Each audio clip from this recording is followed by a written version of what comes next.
This one was especially unique. I think just the work that we were doing. We're not going to a third world country, we're going to Poland. But we're still able to serve in very unique ways to our strengths.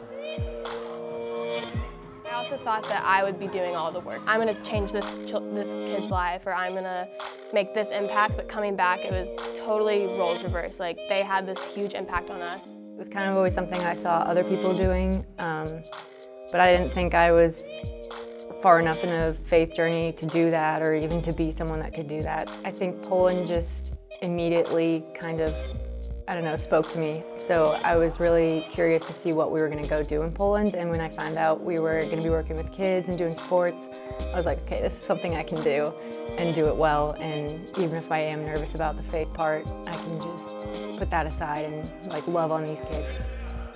I had always known that I want to be better about spreading faith and spreading, love like that, but I had never thought about how you can just do it through little things. You don't even have to talk to someone about it, but just by smiling or just by helping someone, it just makes a big difference in them and helps them see.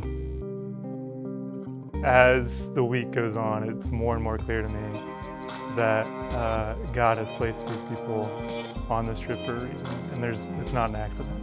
Just the stories that are shared and the friendships that are formed and the work that gets done through them.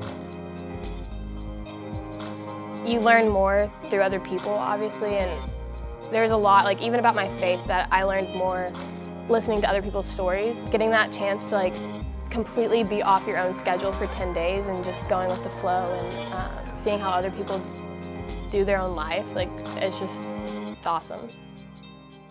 It was the coolest feeling I've ever felt, to just be connected with someone that you can't communicate with whatsoever verbally. We all had fortune tellers then, and we all had we made origami frogs, and we were just I don't know, it was so cool to just connect with them and be playing with them, even though we had no idea what we were saying to each other. You could just tell they were just so happy to have us there, and it literally made their whole week probably that we went to their school twice.